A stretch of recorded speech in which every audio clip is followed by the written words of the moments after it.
To the Belfast City Council. This is an appeal to the Mayor and Councilors of Belfast and in turn the Government of Northern Ireland regarding the dog Lennox. Lord Mayor and Councilors and Ministers, I guess you would have had the wisdom of Solomon these last 2 years to know exactly what to do in this case. I'm appealing for Lennox today, but I just want to say that this case, to me, is not about getting you to back down on a law that was put in place to protect communities. It's about administering the law, using the intention of those that formed it to guide your actions. I don't believe it was the government's intention to send teams out to round up all banned breeds and euthanise them without regard to their living arrangements, their history, or the responsibility of their parents. Because I understand that a provision was put in place for owners to apply for exemptions. A witch hunt, therefore, was not the intention, certainly not one that would hurt good families, honest families, families that behaved responsibly, that loved their dog, that took all good measures and had a loving dog in return. And a witch hunt, of course, would always only hurt good families. Only good families, parents of good dogs, would fight so long. So this was not the intention because of the recognition that love is at the heart of good families.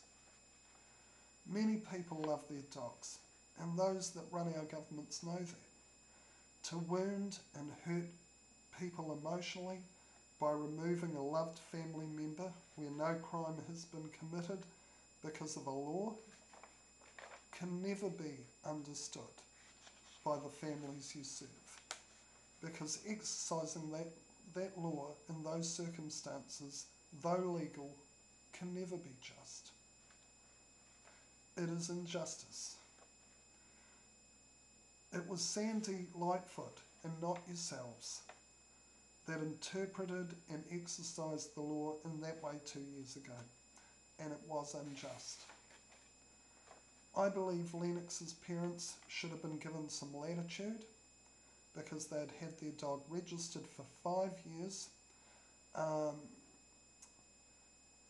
Their dog was neutered and they were clearly responsible parents. Lennox had done no wrong. I believe Sandy should have informed Lennox's parents of the breed bans and encouraged them to DNA identify Lennox as to his breed and apply for an exemption if necessary, in the light of the fact that they were good and responsible parents. Obviously, the exemption would mean a leash in public, a muzzle in public, and a secure yard at home. However, Lennox was DNA tested, as you know, and is a normal mix.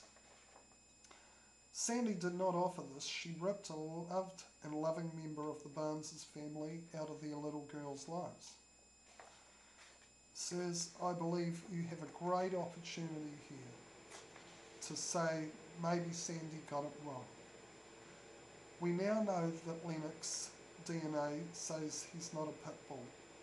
We also know, if you care to think about it, that a temperament test carried out on a dog that has been taken out of a loving home and kept in isolation must feel out of sorts, just as you would yourselves if you were incarcerated and did not understand why and missed home. We also don't know how he has been handled, but we know he appears to be injured and ill. Sirs, the courts are bound to consider only what they are allowed to consider, but you aren't. Right is right, and true justice is true justice, and the law must always be able to consider exceptional circumstances. On a personal note, my last dog was a mix between an English Bull Terrier mother and a big black brandy lab father, and I loved him for 14 years. And for 14 years, I shared my breakfast with him, took him to work with me, snuck him into motels, and I shared a bond I couldn't have had with any other living being. And when he died, the hole he left was huge, and I miss him today. The law needs some heart if it needs to be seen to be just. I know also that if you examined all dog attacks, you'd find the wrong owners behind each one. You'd find abused dogs and dogs encouraged to be antisocial. You'd also find that of those attacks, most were breeds not banned. Of course, all big dogs should be on leashes. But Sirs Lennox was gentle, and after counselling and some loving would be again. He never strayed, he never worried anyone, so I ask, please do not kill Lennox just because you can.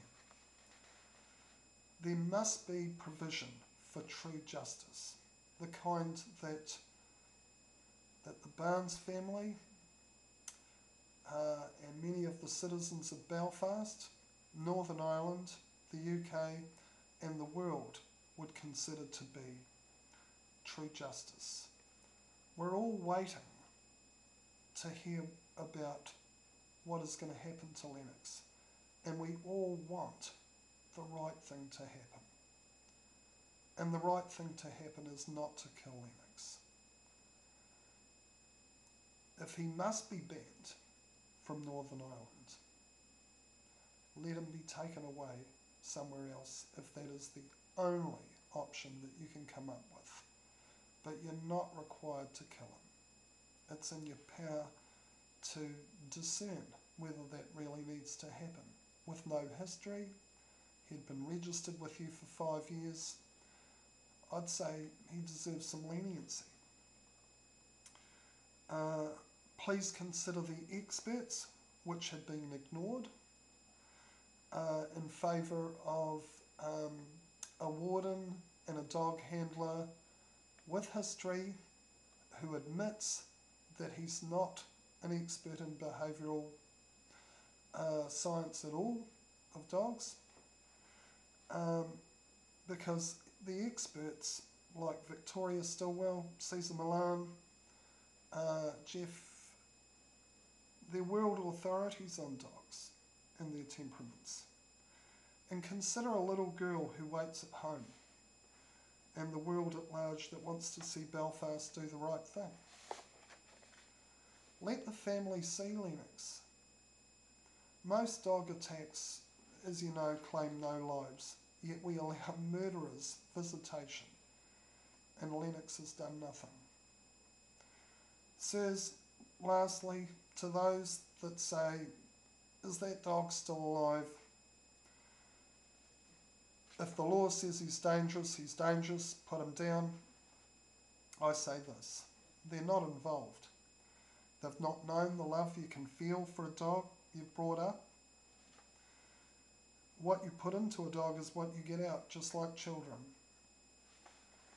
Any human who truly feels compassion and has a good heart knows that fear is the wrong thing to listen to when it comes to matters like this.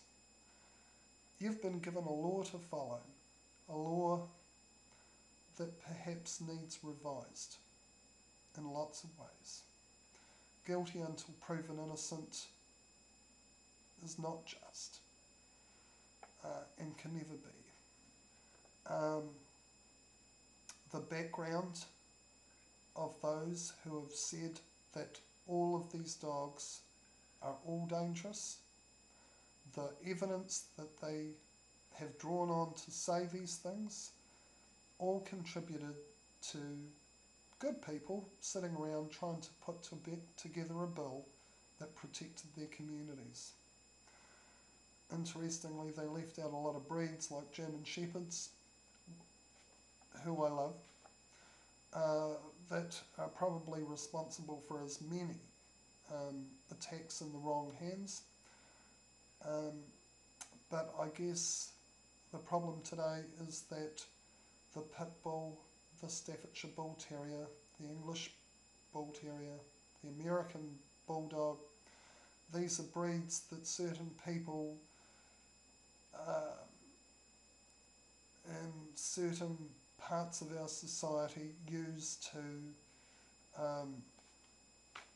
exert their manliness, testosterone, what have you. The wrong people have these dogs, but where these dogs are owned by the right people, the exemptions that were put in place by the government should be looked at.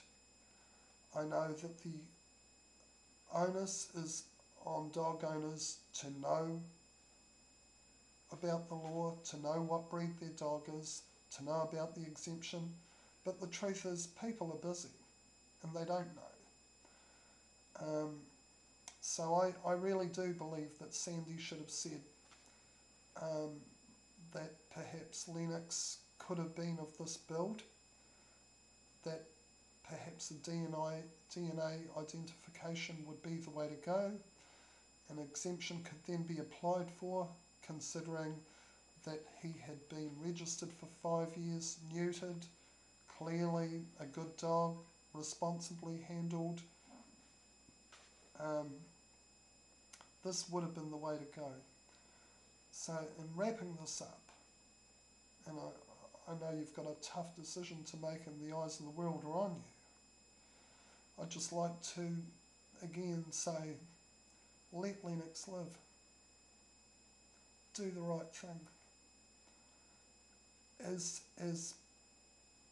everybody else that isn't involved would see it.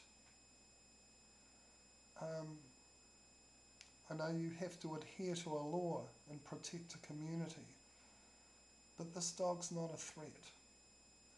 The opinions of those that have said that he is came out of examining him under stressful circumstances, and their opinions may have been biased.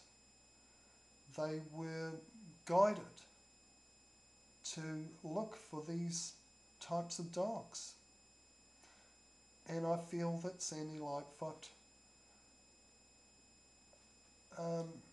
exercised her duties a little strenuously with this family. She looked for that dog. There was no report, no reason to come looking for Lennox. So again, in finishing, let Lennox live, even if it's not in Ireland.